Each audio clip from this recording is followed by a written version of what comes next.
आपण इयत्ता 7वीचा सराव संच 40 बघणार आहोत. विषय गणित.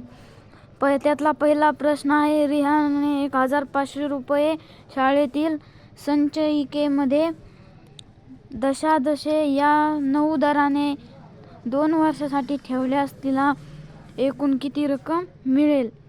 हे उदाहरण दशांशाचे आहे. दशांशाचे उदाहरण आपल्याला इथे देत आहे.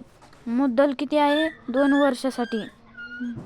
मुदत किती आहे 2 वर्षासाठी. मुद्दल किती आहे 1500. दर किती आहे 9 दराने. आपण उदाहरण मांडूया. सरळ व्याज बरोबर म गुणिले द गुणिले क. म म्हणजे मुद्दल, द म्हणजे दर, व्याजाचा दर किंवा दर, क म्हणजे मुदत किंवा काळ किंवा कालावधी. आपण भागिले 100. हे उदाहरण आपल्या उदाहरणाचे हे सरळ व्याज आहे. आपल्याकडे आहे व्याज, त्याच्यामुळे हे उदाहरण मांडले. मुद्दल काय आहे 1500. 1500 मुद्दल गुणिले 9.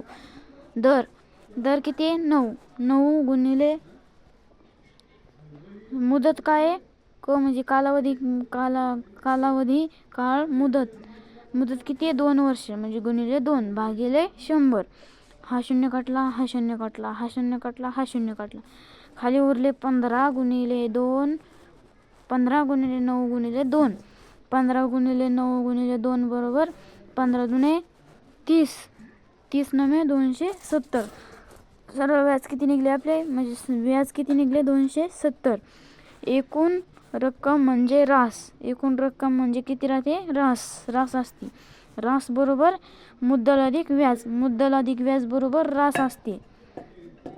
म्हणून आपण मुद्दल अधिक व्याज बरोबर 1500 अधिक 270 म्हणजे मुद्दल काय आहे 1500 आणि व्याज काय निघलं आपलं 270 अधिक बरोबर 1770. हा आपला इथे संपला आहे. आपण पाहूया आता हे गणित. 2 वर्षासाठी ठेवल्यास तिला एकूण 1770 रक्कम मिळेल. आपण पाहूया आता दुसरे गणित.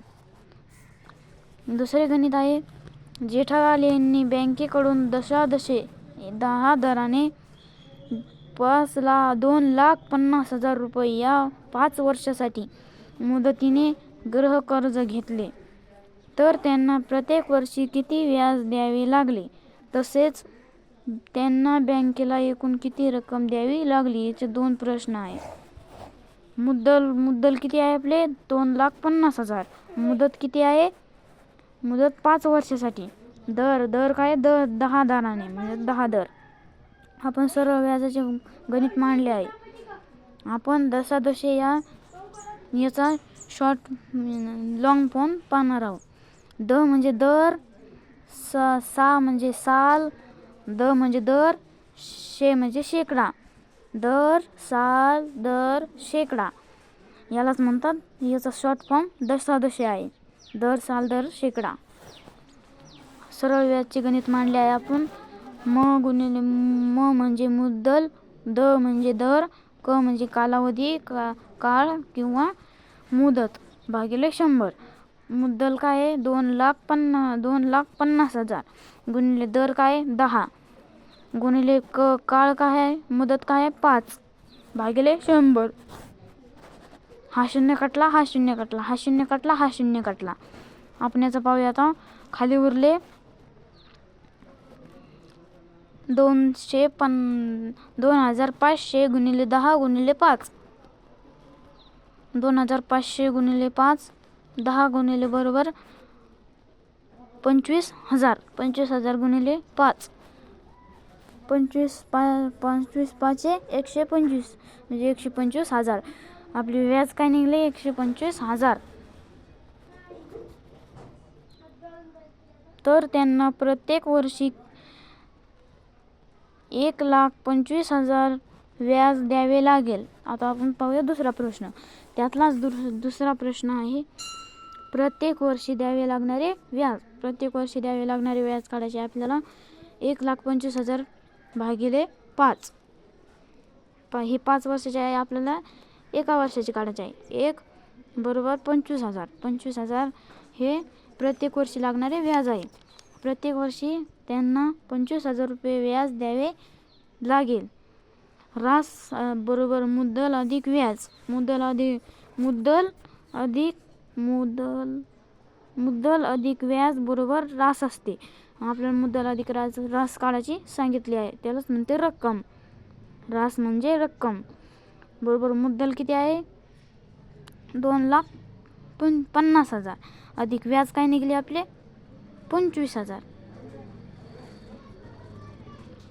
व्याज निघले 25,000. 3,75,000 रुपये द्यावे लागेल.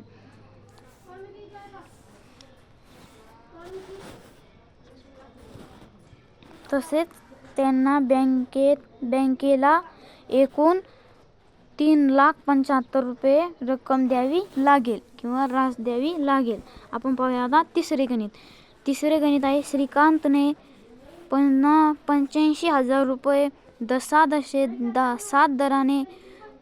म्हणजे दर साल दर शेकडा 7 दराने 2.1/2 वर्षासाठी बचत बँकेत ठेवले, तर त्यांना मुदतीच्या शेवटी किती सरळ व्याज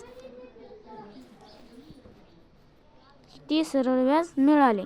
आपल्याला सरळ व्याज काढायचे आहे, फक्त सरळ व्याज. आपल्याला दुसरा प्रश्न विचारला म्हणून बघा, आपल्याला सरळ व्याज काढायचे आहे. सरळ व्याजचे उदाहरण आपण मानले. मुद्दल 85,000, मुदत 2.2/2.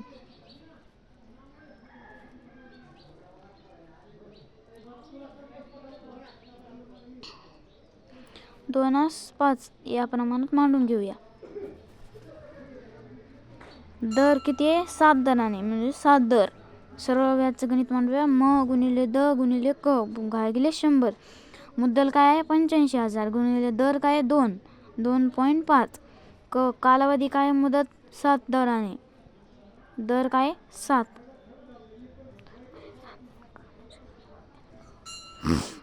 भागिले 100. हा शून्य कटला, हा शून्य कटला, हा शून्य कटला, हा शून्य कटला. 850 गुणिले 2.5 गुणिले 7 बरोबर 14,875. व्याज काय निघले आपले? 14,875. त्यांनी मुदतीच्या शेवटी 14,875 सरळ व्याज मिळेल.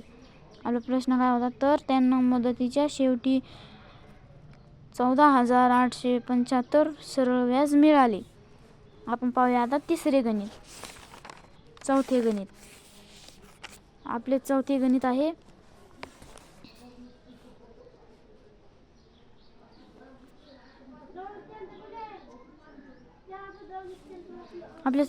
आहे, व्याजाच्या काही दराने 50,000 रुपये मुद्दलावर 4 वर्षात 12,000 रुपये व्याज होते, तर त्याच दराने व्याज मुदतीने 15,000 रुपये मुद्दलाचे व्याज किती होईल? आपल्याला आता हे काढायचे आहे. मुद्दल व्याज.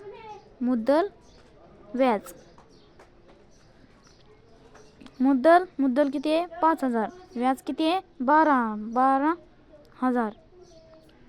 5,000 रुपयावर 12,000 तर 15,000 रुपयावर किती म्हणजे x मानू.